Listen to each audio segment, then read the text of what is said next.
Hi and welcome to episode 25 of The Party Line. This podcast was recorded on Indigenous land and we stand in solidarity with our Indigenous brothers and sisters in their struggle against racism and capitalism. Oh my darling, oh my darling, oh my darling party line. Oh, I never will forsake thee, for I love this life of mine. Okay guys, well, we're here with Jasmine Duff. Hi Jazz. Hello. And we've got Jordan Van Den Lam. Hello. Omar Hassan. What's your middle name? Is it Frank? Like Farouk. Farouk. Is it so close? Yeah, it was. Yeah, because Omar's dad's name's Frank, like my dad. Oh. Well, it's Farouk, but, he came in the 80s and, wanted to anglicize that old school tradition. Same with my dad, Francis to Frank. But Francis is like... Yeah, it's Pretty close enough. But they still didn't I guess say it's it for French. whatever. I guess it's French, so maybe that seems too But far. we're not French. It's like Catholic. Yeah. Cool story, bro. Like the Pope. Jasmine, your dad. Your dad's in town. He is. It's so nice. I think that your dad's kind of getting more famous than you are. Yeah, I would hope so. I've seen think two posts about him on the internet. Two? Far out. His propaganda machine is churning. Yeah. He had organised a protest against a Labor MP. He did. Him and his friend Andy dressed up. He he wears thongs and t-shirts and like nothing, like shorts obviously, but like nothing. And so he dressed in like the school, the clothes that he wore to my high school formal and got his friend Andy to dress up. To be taken seriously as a To be taken protester. seriously, that's good. yeah. And they wrote a big banner that said like no genocidal president or something, and they took it to the local Labor MP Sharon Clayton's office in Newcastle, and they stood out the front with it and then called me in a panic being like, we're trying to put this on Facebook, but we've accidentally sent it to you instead, and can other people see this, or is it just you, and how do we put it on Facebook? Yeah, so sweet. Yeah They're at my level of Instagramming, I think. Yeah. So lovely. That's really nice. And like there was a series of comments on that post that your dad did from like his friends, your mum, people saying like, I'm never voting Labor again. Like it really seems to like struck a chord, like especially for some reason, we'll talk about it, but the Herzog stuff has really sort of driven people away from Labor. There was one comment, I don't know what it is yet. He won't let me see it for some reason. But there was one like negative comment. And so last night, he's staying at my house last night. He was up until like 1 a.m. drafting his response. Yes. With a pencil on paper. So good. Madly drafting Someone this. said something wrong on the internet. Yeah. And I was like, can I just see what it is? He's like, no, it's too terrible. You don't want to see that. That's really nice. Yeah. Well, the second post I saw was from Sam Warman, who's a wonderful artist, left-wing artist, and it was about how your dad worked on the Sydney Opera House when he was an apprentice. Yeah, he did his apprentice when he was like 14, dropped out of school and went there, was working as a tiler up on the Opera House. And it was when... Cool. Yeah, he was in the BWIU, not the BLF, because he was a carpenter. Shame, It's just what his union was. Trader, It's what his union was.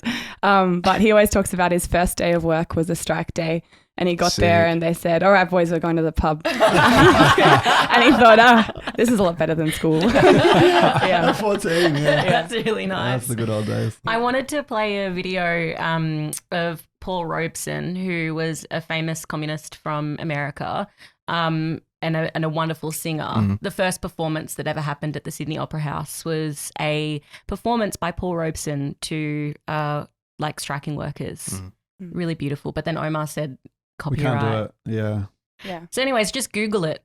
Yeah. But it's important partly because when they were building the Opera House, there was a point where workers basically just voted the foreman and, all the bosses off the site and said, the union's going to coordinate all of the building for the last part of the building of the Opera House. So it was an important moment of militancy, of working class militancy, which, I asked Dad about it and he said, what was it like working in that situation when you've kicked all the foremans off the site? And he just said, it's impossible to explain. It was different to anything else I've ever done. So beautiful. That's good, yeah. Well, we've got Jasmine on the pod because we've just gone through a mega week of protesting against Israel's president. I finally got it right. I keep on saying PM. The amount of videos I've had to delete because I said Israel's PM is in town. massive week of protest against Isaac Herzog, and Jazz was one of the key organisers of the week of protest against Herzog.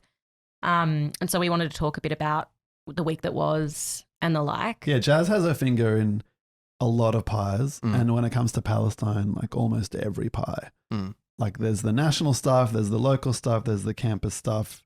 There's a certain hyperactive flair that she brings to the movement, which everyone around her appreciates. And the speeches too. Yeah, that's thanks, right. mate. Well, the national stuff this time actually, so a bunch of the previous nationwide marches for Palestine, I've done a lot of the like regional coordinating. But this time a woman, Kat, who was kind of the like Bathurst organizer for a bunch of the previous ones. She was like, do you want me to do that? And you can focus on Melbourne. And so she just did like an amazing job. Cool. So great. Yeah, this woman who just, lives in Bathurst, but was just calling through all of the different phone numbers of different groups all across regional New South Wales, helping them organise demonstrations. And places like, Moss Vale, which has 2,000 people, tiny towns. Moss Vegas, is that what you call it? That's what they call it. That's what you call it. No, that's what people from Mossvale call Mossvale. Where Las Vegas. is Mossvale? It's like South Coast, New South Wales. Oh, Are there any casinos there? I don't think so. Just retirees in beautiful southern coast, yeah. Yeah. Anyway, shout out to Kat. Good job, mate. Yeah. Yeah, we need more people like that. But before we get into the week, we've got a bunch of news relating to the whole week. Omar, do you want to introduce the first one? Yeah, so people might have seen there's this sort of pro-Israel trolling that goes on saying like, why don't we care about Iran? Which we do. Listeners to this podcast would know we do. We covered it before it was cool. But Isaac Herzog himself actually put out a statement this week saying like, all these protesters against me, they should be at the front of the Iranian embassy because the government there has killed a lot of people. And they have killed a lot of people. Not quite as many as Israel just yet, but they've killed a lot of people. So this one's dedicated to you, Isaac. The Iranian security, the headline goes, are using dragnet spanning the entire country to arrest protesters.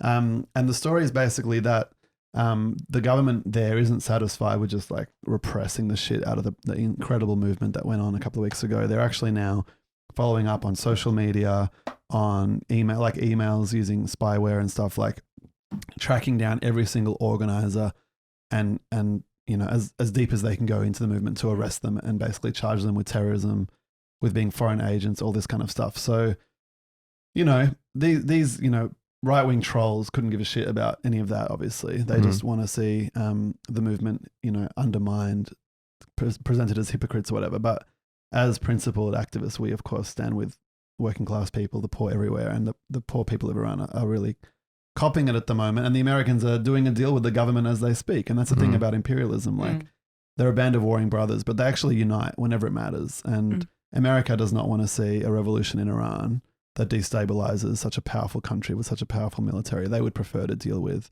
an autocracy. And that's what we're seeing right now. And like part of the reason that there isn't a mass movement here, like overseas, for Iran is because of Israel's involvement in the current situation. So yeah, it's not exactly an equivalency. One of the things that I reckon is a bit of a bulwark against some of the repression, like obviously it's very, very extreme, but is the fact that the opposition to the regime is so deeply rooted in a lot of the working class. I was reading about the South Pars oil refineries, which obviously are just so key to the Iranian economy. And it's part of the reason that they've really built up a militant tradition over years and years and years now. And part of why they've been able to do that is that the government hasn't been able to They're important. Yeah, they're important. They're totally central to the economy. And also have such a sense of like unity that if you just did a few reprisals and sacked a few people, everyone would walk. So they, even before this current wave of struggle, were having big serious strikes where they also said explicitly in their list of, their kind of explanation of what they're fighting for. We oppose US imperialism. We have the right to choose our own government, but we have the right to choose our own government, not just, the autocracy. But they've now been central to what's been going on as well, like adding industrial weight to the protests. And it's interesting, I think, the difference between the way that it's possible to repress protesters versus workers in total core key industries. It's actually much more difficult to just totally eradicate those traditions, which is interesting. I think also on your thing about why in Australia, part of the difficulty in Australia is that because our government and the United States do have, and they're kind of, they're doing things like sending a warship, like, positioning all the time as oppositional to the regime, even though I agree with what Omar said about how limited that is. It does actually mean that the protests here, there was positive protests in 2019 for the women, life, freedom ones, but a lot of the protests that happen right now in Australia are organised by people who actually... Mujahideen and exactly. supporters of the Shah. They have their flags. Yeah, their flags. The American flag was very present at the Melbourne protests that happened. And it's just one of the thing about politics and the positions that you take. Politics isn't just like there's this and there's that. It's like actually the left has a completely different perspective on a whole bunch of these questions. And we're for the independence of the Iranian working class. We're not for the installation of a right-wing monarchy to replace the current right-wing monarchy. Yeah, literally. Exactly. Yeah. But anyways. But the other thing is that like Australia actually has been arming the genocide in Gaza. Yeah. If Australia was arming the Iranian regime, then we would have a much more direct target, But we can't call for Australia to bomb the Iranians, which is what some people call for. We obviously don't support that. Yeah. So to the extent there is concrete solidarity possible, we're for it. Like if there were trade unions in Australia sending, aid and financial support to trade unions in Iran, that would be great. That would be a direct form of grassroots solidarity, which is very different to the kind of hypocritical scum that are talking about wanting to bomb Iran and so on. Yeah. And there were left-wing protests, like protests organised by like left-wing Iranians in Sydney that I think were basically supportable, that socialists could go to. But it's different to protests like a lot of the ones in Melbourne that are directly about calling for Western intervention, which while we stand with the protests, we totally oppose US imperialism. So I don't think you can go to protests that are demanding a Western intervention into this thing. Well, our next headline is ICE operations increasingly resemble Israeli occupation. That's no coincidence. And I think that it ties into, Trump actually quite specifically said when he came into power for this time around that he wanted to do basically civil, like occupations of civilian areas. They were going to train the army and train their military forces to do internal occupations, and where better to like learn that from than the IDF. Yeah, the IDF has sort of has got a side hustle apart from like colonizing Palestine and Israel, Syria and Lebanon. It's got like a side hustle in kind of exporting machinery of brutality. Yeah. And Lowenstein wrote a really good book, Anthony Lowenstein, an independent Australian journalist, called The Palestine Laboratory. Yeah, Jazz reviewed it for the Marxist Left Review. Yeah, and in it he talks about hardware, software, spyware, stuff like that. But then also training. Like training. Yeah, so like a bunch of police forces around the world, including ours, have been trained by the Israeli army and ICE. I mean, if you want to fuck people up, we're better to get your training than the IDF or IOF. I feel like there must be like a circular economy in the training of armed forces because it's like Australia Who trains the trainer? Yeah, exactly. Yeah. Because Australia like gave all of this support to the Indonesian government to help them put down like anti-colonial uprisings and stuff like that. It's like where does it end? Well, it's spiraling out of control at the moment. Yeah. We currently have like AFP offices in Mexico and stuff all around the world. Jeez. Yeah, it's insane. That's good. It's good to learn the best new skills, tips and tricks for fucking over your population. Okay, well, better news. Students across the US are protesting ICE, but bad news, Texas wants to punish the schools. Bloody Texas. But yeah, this is an amazing story. Like more than 30 states in America have seen protests in the last week or two of high schoolers just walking out of school in solidarity with so-called illegal immigrants, with those being targeted by ICE, and calling for it to stop. And yeah, it's just inspiring. Like young people are really on the front lines of that struggle, in some ways as they are with the Palestine stuff globally. And it really pisses off the government because young people are a constituency that's really like hostile, generally speaking, to the Republican Party and what Trump's doing. And schools are a really good mobilizing space. So it's an inspiring story, and it reminds you always, and we always want to focus on this in the pod, that there's always two sides to the class war, right? It's not just like all the bad things that governments are doing, that people everywhere around the world are trying their best to resist. And it's pretty cool that kids as young as like 13 are part of that. Yeah, it's awesome. Meanwhile, our government has just announced that we're going to share our biometric data with ICE. So that's really exciting. Do you mean like people who are in America who are Australians or something? Yeah, or have transited through Australia Right. and all that kind of So stuff. literally collaborating. Yeah. And then our last sort of headline that we wanted to talk about was that the Islamophobia Monitor lodges a complaint over Karl Stefanovic's Muslim baiting comments. I don't know if people saw, what's his stupid program called? The Today Show? Today Show. Is that the Yeah. one that he does? Yeah. And It's like the headline flagship program for Channel 9. I thought Is it was it Channel 7? 7. Stefanovic. Oh, is that No, he's Sunrise? 9. Yeah. Anyways, it doesn't matter what stupid channel he's on. Same but- thing. He was interviewing Chris Minns.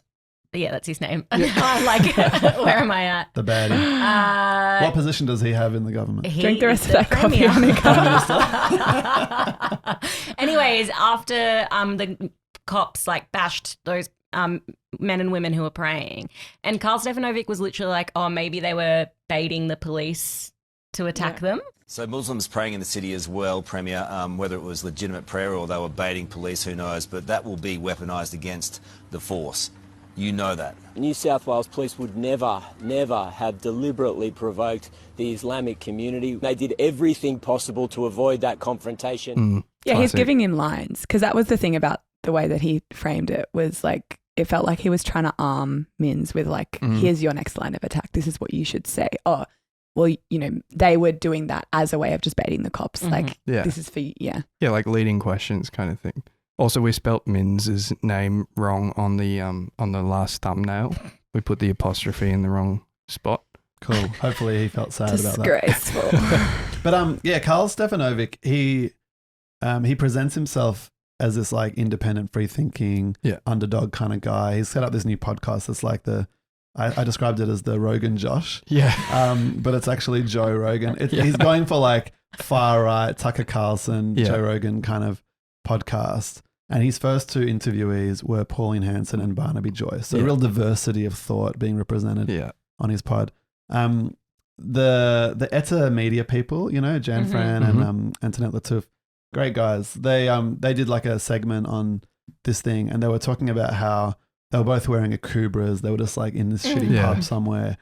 But Karl Stefanovic earns $3 million a year. He's like the highest paid television Awesome. journalist in Australia, presenting as the everyman. Like this Yeah. is the kind of shit Classic. the far right do. Like Yeah. they're these pseudo populism. They're rich. Like he's got mansions in Sydney, and it's just incredible. So anyway, it's this attempt to create like a far right media ecosystem. Yeah. Yeah. Yeah, and they this is need like another step one of them. Yeah, we've only got Sky News and the Murdoch Mhm. Press, Channel 7. Yeah, It's beautiful. Yeah. And by the way, like 9 News are the people who own The Age. So if you've Yeah. noticed The Age over the last few years get increasingly right wing, it was always sort of center right, but like it's sort of worse than that now. Well, it's the one that Reinhardt has a near controlling stake in, isn't it? Is that 9 News? Or is Uh, it 7? oh, can't remember. Yeah, I'm not sure about Reinhardt. But I don't think so. I think 9 is different. But 9 bought The Age and the whole Fairfax thing recently, and they've just shifted it to the right. So Peter Hartshire is their main political comment editor, and he's like a real aggressive. He's the one who wrote that. Yeah. Yeah. But their free speech is really under attack, which is important. I know. Jackie Felgate from 3AW. She's like Tom Elliott, but she's like trying to be Tom Yeah, Elliott, yeah, yeah. but she's not quite there. Yeah. I did an interview with her the other day, and she goes, "Well, what about the free speech of the Israeli president?" Yeah, you never get to the hear him idea speak. that, Yeah. yeah, and these people with like masses and masses of money and power, Yeah. there's a lot of barriers to them getting to speak their minds in society. Like it's a real problem. Yeah. Won't someone think about them? Annika was right. Oh, well, I was right, and then I was wrong. Oh, okay. Oh. In time form. So she was a major shareholder in Fairfax, now Fairfax, 9, yeah. but then she sold it in 2015. So I must have known that fact Yeah. 10 years ago. And then Yeah. But so this is the diversity of Australian media. There's Totally, like yeah. 9, 7 and Murdoch. beautiful. That's basically it. Mm. And then Channel 10, which is a sort of sideshow. Well, I reckon we should move on and talk about the week that was. Mm. I'm still feeling kind of tired, and I Yeah. don't think I nearly did as much as We got that vibe. Jasmine. Yeah. Annika's been like crashing and bashing around the office. Like, My legs still hurt. You say crashing and bashing like as if I was like being aggressive and like intimidating you. No, it was all, more but like it was No, more you like were crashing and bashing. I think that's the Furniture. correct word. Furniture. Yeah. I just want it on the record that I did not harm That'll be any fine. of my No, friends no. in the room here. it's like, it's reverse kind of whatever. It's good. Yeah. You can bash if you want to bash me anytime to vent some rage. Go for it. I don't know if that's what we are all about. Okay, Jasmine, tell us what happened this week, Oh, please. God. Oh, my God. The energy that you have this morning makes it like impossible to talk about these It's topics. stressful. It is stress, yes. This is not good for my image. What do you mean your image? What, as a really calm person? Yeah. All right. Okay. Well, so we had a huge week of massive, serious protest actions against Israel's president, Isaac Herzog. So a bit And- like this pod, very serious. Oh, stop. You have to stop or I won't be Okay, able to okay, talk okay. about this properly.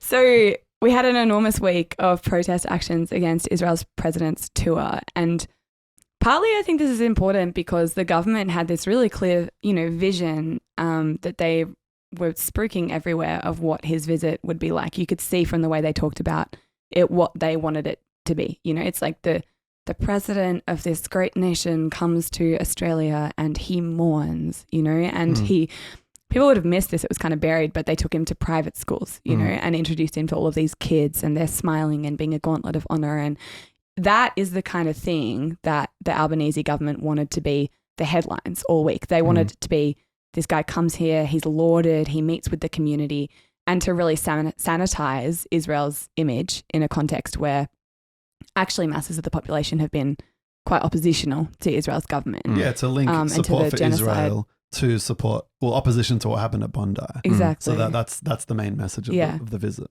Yeah, but instead the opposite happened. And it's worth, everyone who contributed, everyone who went to the protests and so on, understanding that actually all of us, that tens and tens and tens of thousands of people around the country shaped history this week, because the headlines all week, every day, were not wonderful president meets with such and such. The headlines were mass opposition to the presence of Israel's president in this country. On the first day that he arrived, that Monday night, there were protests of tens of thousands of people in Sydney, tens of thousands of people in Melbourne, but also smaller protests all over the country, thousands in Queensland, thousands in Perth, thousands in Canberra, and then all of these small towns. So that was the day that kind of set it all up. And from then on, they just lost control of the narrative. And every day it was just, even the right-wing press that want to sanitize this guy, instead of talking about him, they had to talk about the protests. yeah. And even when they're condemning the protests, well, the line of discussion is still about the protests, not the president. So a really important kind of political victory in that sense, I think, for our side. Yeah, I was listening to, I can't remember what it's called, like Barry on Barry, back to back Barry, whatever that Guardian podcast is, Barry Cassidy on it. No, you guys don't listen to that. Don't know it. Despise the Guardian. Well, yeah, but they were like apoplectic that this thing had happened, because they're like liberal, sensible, whatever types, and they were like, they're just so frustrated that the Labor government brought this guy here, so that the week had to be that. Yeah, and now we have to talk about Barry this. Cassidy was like, this is exactly what I said was going to happen. Like, they're just so upset that This they. Barry guy should just run the world, it seems like. He's quite a famous media commentator. Yeah, I'm sure, yeah. Yeah, didn't he do Media Watch, Barry Cassidy? Maybe. Am I thinking of a completely different? That's Paul Barry. Paul Barry. There's too many Barrys. We need more diversity in Australian Yeah. media to eliminate the barriers.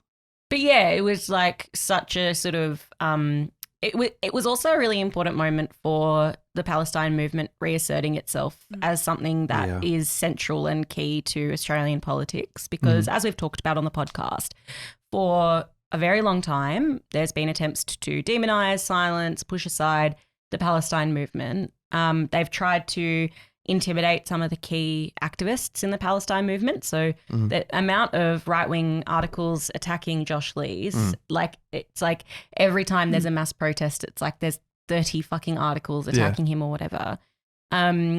But And now Grace Tame as well. and trying to take away her Australian of the Year award. It's like the thing about Grace Tame is they're only happy to it's like the reason why she got the Australian of the Year award was because she stood up for victims of sexual abuse and sexual violence. And it's like they're saying you're only allowed to be a victim. You're not allowed to be someone who fights back and has a voice. And anyways, fucking disgusting. But yeah, it's like this movement, we are here. We're not going away. We're going to keep fighting against genocide. I think Albanese and Penny Wong really underestimated the depth of sentiment for Palestine in Australian society. And it's important for us not to, and for left-wing people to understand, actually, this is the level to which people are willing to come out, even when you have months of quite extreme vitriol and rhetoric aimed at the Palestine movement by every section of the mainstream press, even after the ceasefire, when there's an effort to say, don't look at Palestine anymore. This is not, it's all over. Even after all of that and Bondi, still tens of thousands of people are willing to come out. And in Melbourne, twice in 1 week. In Melbourne, we had around 20,000 people on the Monday and then 30,000 people on the Friday. I think it shows that this is a movement that, is really not going away, and people have to be committed in their own right to keeping fighting. But also it's an argument for us to keep, calling rallies, keep organising, because people clearly are willing to come out and take a stand. And it's important on the one hand because of the just continuing slaughter in Gaza and in the West Bank, but also it's important because it's one of the main questions on which a whole big left-wing layer of people are actually willing to challenge the government and to challenge the right-wing march of Australian politics. So for that reason, I think it also really matters in terms of the left having a presence on the streets, the movement being something that is a bulwark against all of the right-wing and kind of authoritarian repressive things that Labor and the Liberals want to do in this society. Totally, because it's really rare to have the left sort of argument manifested in the mainstream in any way. And that's because, well, the left is marginal and the establishment don't like us. So we have to work extra hard. But I think where Jazz started, the movement really imposed itself on this week is really important. And nothing symbolized that more to me than politicians being asked on Radio National, do you think you should be arresting the president of Israel when he comes to Australia? That question being asked on the ABC flagship program in prime time, that is a huge achievement of us. And it wouldn't have happened without the protest, because if the thing was just smooth and calm, then it wouldn't have been the case. Netanyahu goes to America constantly, and he doesn't tour, but he goes to Washington and he goes out again, and there's not that much that happens. The movement in Palestine for Palestine in America is pretty weak at the moment, unfortunately. But that's not what happened here. This wasn't a perfunctory, successful diplomatic visit. Yeah, it was a political crisis moment. And the polling, there was some polling that came out. I don't think it's scientific polling, but it's still indicative. It was a reader's poll. It was a reader's poll, yeah. And do you know the stat off the top of your head? It was 63% of people or more were supportive of, didn't think he should come. Yeah. So he shouldn't have been invited. Yeah. So more than 60, over 60%. That's really good, And I don't know if you can bank on that being across the whole of society. And there are many reasons to oppose his visit, like the stupid social cohesion argument, which we should talk about. But it's still a massive victory. This wasn't some successful tour by the Israeli president. This was a controversial crisis that allowed us to respond. Yeah. I think it also shows the way that, even though that's a reader's poll, I think it does show the way that, and all the headlines this week, that the Palestine movement is capable of not just having an impact on a tiny minority in society, which actually is the case for a lot of protests and questions on the left, but that this is one where the left is having an impact on masses and masses of people and on society in general. I also think it's important because it's teaching people how to fight. We've got a massive fight on our hands going into the future. I know you're going to talk about it in another episode, but Pauline Hanson rising in the polls, the right is on the march in Australia, but also Labor is more and more just playing the role of the right. We have a huge fight on our hands, and I think Palestine, this political question, is teaching masses of people how to do that. For example, how do you respond when you're just battened and battened and battened in the media? Do you get cowed by that? Well, around other political questions, people have been. In the past, people have been. But this is actually teaching people how to see through the lies of the press, how to have the confidence to stand up to it. I think all of that is really crucial. Even the thing you said earlier about people saying, I'm not going to vote Labor again. All of these things, I think, are part of like a layer of people in society learning how to fight against and stand up to the right and the government. Yeah.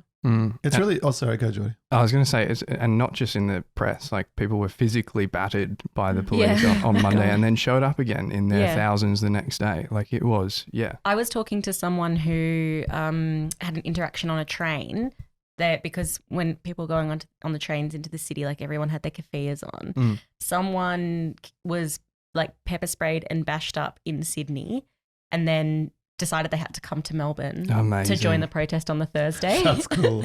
But you did a heap of like Vox Pops. We've got to edit them and put them out at some point. But you chatted to some pretty cool people, like people who travelled really far to come in. Yeah, there was this one guy who came for his first time. It was his first protest. He travelled 2.5 hours to be there. So nice. I spoke to so many people who it was their first protest. Like this was my first protest. I needed to come out kind of thing. And then also just like on the Monday, just the layers, like because we've been going to the rallies on Sunday for a very long time. It was a different type of person coming to this. It was so much broader. It was, people rocking up with their workmates after work to be like, I just think this is disgusting. And it was genuinely beautiful. And the Thursday one, like people had seen what happened in Sydney on Monday. And so I think people came with the knowledge that it could happen and they thought, well, we got to come anyway. And they were expecting it to happen. Yeah. And like me and Jazz are on the organizing team with a bunch of other really good people. And we were umming and ahhing because we'd initially scheduled it at 3 when we thought he was going to be in the exhibition building, but then he wasn't there. And so we made the last minute call to move it to 5, hoping that we would get a bigger turnout. And it was really vindicated because so many people came straight from work or whatever. And so rather than having a sort of snap action of people who can make it at 3, having what is like one of the biggest rallies in this whole 2.5 year period, to give this guy the send off he deserves was really uplifting. And so everyone's mentioned the attack by the police in New South Wales. We did an episode where we talked to Josh Lees and Gaith from the Muslim Votes Matter group, which people haven't listened to. I recommend you listen to it.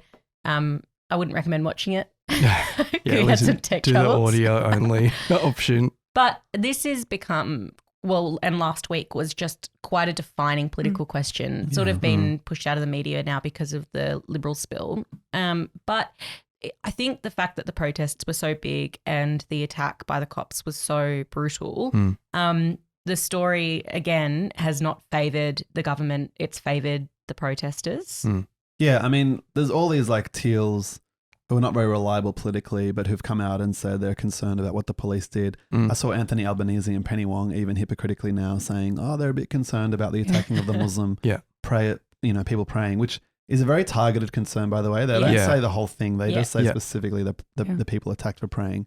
And now there's an independent investigation that's been launched into the police actions on the day. So all of that is like, well, not even independent, the Laws Enforcement Commission, which is the commission of the government, which is significant. I think that they've actually been pushed into a situation where they feel like they have to do that. It's not just random human rights lawyers. Like institutionally, they're saying we're going to investigate this. That's right. Yeah. So all of that is a sign that there was pressure mounting for the overreach. And I think I've noticed that the media were pretty concerned by what the police did. Like I think the coverage improved through the week. And particularly the focus on the Muslim people praying, I think was really significant. Because a bunch of the media got true. lashed and pepper sprayed. Like there was this 73-year-old guy, I think was his age anyways. He was a photographer and got beat up. But it's such a push and pull, right? Because I got sent this video from a friend in the Labor Party in Sydney of like a Labor MP attacking one of the other Labor MPs who went to the rally. Should we play a bit of that video? Yeah, I think we should. The New South Wales Police Minister has absolutely lost the plot. But can I say, what I do know is that the member This is a in police question minister. was Yeah, certainly there talking too. about And her as a own leader of our party member. community, you should stand up and you should not be breaking the law. You should not be encouraging people to break the law. You should be standing up and you should be making sure... Member for Hornsby. Most importantly, back the cops. Slavish, obedience to authority is what the Labor Party wants. Yeah. Yeah. And the Minns government in particular, it is worth noting how much Minns has been, doing events again and again that were pro-Israel since October 7, that he's been kind of one of the most pro-Israel politicians in Australia since the beginning of the genocide, and also has so much wanted to silence the movement. Like the Sydney Harbour Bridge thing, saying you can't march, he's really again and again. But again, I think it is an example of the resilience of the movement, the way that every time that he has tried to push, there's been a response that has then delegitimized his push and actually turned it back on him and on Labor. Yeah. And the fact that 4 Labor people came out, one of them spoke, is really positive. On the other hand, they all voted for the laws. Which Jordan has been campaigning that's around. right. So, it really is a push and pull scenario. And the Labor left, or not even the Labor left, but these 4 people, I think 2 of them even from the right, they've taken this stand. Presumably their electorate's irrelevant. There's Muslim people in their electorates and stuff. It's all very cynical and it's not very consistent. But the fact that there's this constant tug of war going and 4 people prepared to publicly break is significant. And so the battle goes on, I think one of the other things that was significant about the week was the way that, so the different cities had different sort of vibes to them. In Brisbane, obviously a big focus of the demonstration was the fact that the Christofouli government has said that they're going to ban the phrase "from the river to the sea" with prison terms of 2 years if people are found guilty of using the phrase. The crime of saying "from the river to the sea." But a Queensland Socialist member was speaking at the demonstration and to rapturous applause is and what are we going to say? We're going to say "from the river to the," and people are so determined to push against this authoritarian crackdown. And it is a strange new world we're living in, really, where it's literally words are just banned. You got to look after psychosocial, feelings of people who support war crimes. That's the sort of argument being put forward. Yeah. I think in some ways it's not a break in that it's, of course the government and the right don't support freedom of speech of the left. Yeah. But part of the issue is that they haven't felt challenged by the left for years, decades. And so they haven't needed to crack down. Whereas now the left is actually finally testing the limits and challenging them. So they're cracking down in a much more serious way. But yeah, I think that's something that, has a long history in Australia. The opposition to World War I was effectively banned. Public opposition organisations were prescribed and banned for that. This has a long history in Australia. You can see the way that people can fight back against this kind of stuff by creating political crises in the UK, where the prescription of, how you'd say that in that? Of Palestine action has been overturned, and the people who were imprisoned for the crime of putting red paint on a warplane have been released from prison. We should be clear, it hasn't actually been overturned, but the introduction of the ban was found to be unlawful. Yeah. Sure. So, but the police said that they're not going to enact it. That's right. So it's basically a temporary stay, but the government is appealing and then there's a final, result. So it's a massive win. And I think it's extremely unlikely that a court is going to find that this was terrorism and that these people are terrorists. But it's not fully. The Labor Party there, the Labor government are so committed to this that they're going to find every way of extending it for as long as possible. But the fact that people have continued to protest against it, I think is an important point. Yeah. That they just said, we're not going to allow you to do this. This is going to become a mass question. So all of the hundreds and hundreds of people who sat in at Trafalgar Square and got arrested. Yeah, signs that saying I support Palestine action, which according to or plasticine. Whatever. Old people, young people, disabled people, everybody coming out. This caused chaos for the government. And how can you go through the courts with literally thousands of people? It does create a crisis that has to be resolved some way or another. Because also, it was 3 judges who overturned who said that the ban was unlawful, the ban on Palestine action. That's 3 judges. But when's the last time judges found that any terror designation was unlawful? You know what I mean? Like that, this does not happen. Like that clearly is the effect of the movement. It's not just these judges. It's the effect of thousands of people saying we're going to break this ban and so on. Yeah, it exposes the hypocrisy, the impossibility, the ridiculousness of this charge. Like all these old people getting charged with being terrorists. Like I'm sorry, they're not very intimidating.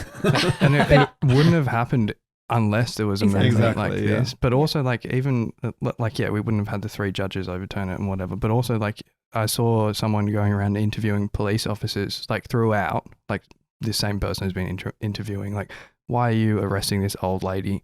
Do you really think she's a terrorist or whatever? And it's like, no comment. After the overturning of the prescription, one of the police officers responded and it was like, do you think it's good that you're not arresting these people anymore? And he just like very wryly was like, I think there's a better use of police resources or something. And it's like, that wouldn't have happened. Like the police would have just been happily doing whatever they wanted to do. Orders. Yeah. Hey, I want to talk about social cohesion. Okay. Have you guys done that? We should. I haven't what's felt that? socially cohered this morning. Clearly. Yeah. I think just know. cohered. Well, the rest of us are cohered in opposition. I feel, but I feel good. No, I want to talk about social cohesion because a lot of the attacks on the movement in Australia and elsewhere are obviously framed in terms of being about preserving social cohesion. You can't say from the river to the sea because of that. You can't protest and so on because of social cohesion. And I think sometimes people who are, left wing, who oppose all of this rubbish, the instinct is to say, well, but clearly what you're doing doesn't create social cohesion. And we're the real we're social for social coherers. cohesion, but exactly. Yeah. Of course we're for social cohesion, but what you're doing doesn't create it. I think we should oppose social cohesion. I think it's absolute rubbish because social cohesion is about saying that the population should not fight the rich and powerful, should not fight the right and so on. I think society shouldn't be cohered in that sense. Like I think the divisions should be even more exposed and obvious to people and that we have a responsibility to organize our side to fight them tooth and nail. And by them, I mean, the capitalists, the bosses, the Gina Reinhardts of the world, the Chris Minns, the Anthony Albaneses, like the people who actually structure and run society. It's not about religious divides or something like that. It's about saying those of us who are on the right side of history, working class people, oppressed people who don't benefit from, the fucking evil way this system runs. Actually, we've got to not think, we've got a lot in common with those above us. We're all Australian. We're all Australians. Yeah, exactly. We've got to instead say, no, there's something fucking wrong with these people who run our world. Yeah, we want the working class to cohere around itself. Like when was the last time there was a self-conscious working class community or whatever in Australian society where people understood that there is a class divide that exists and the only way that we can improve our lot in life is through struggle in the workplaces, through strikes, through union activity, whatever, and then in the streets, in the universities, in the schools.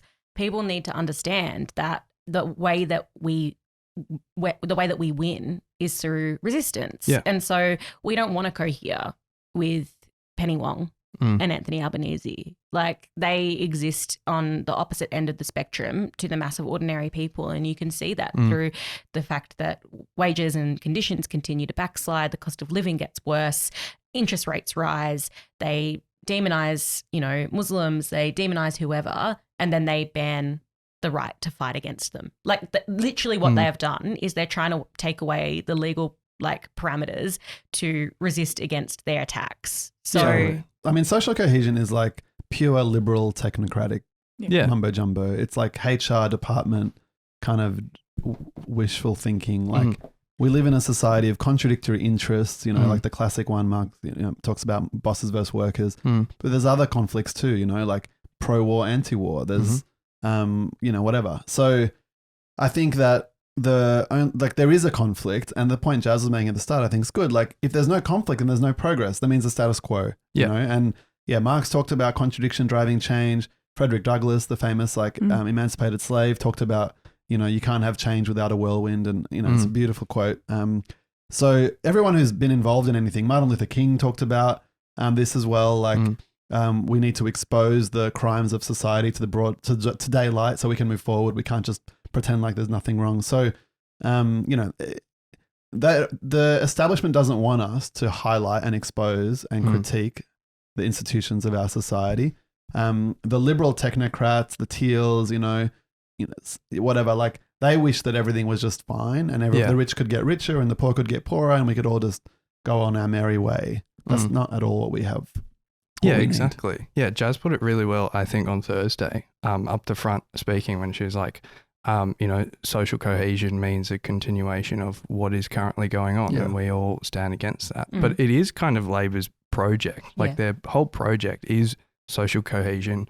But for them, that means class collaboration. And it's like, trying to merge the interests of workers and bosses and stuff like that. And that's just like, just counterfactual. It's ahistorical.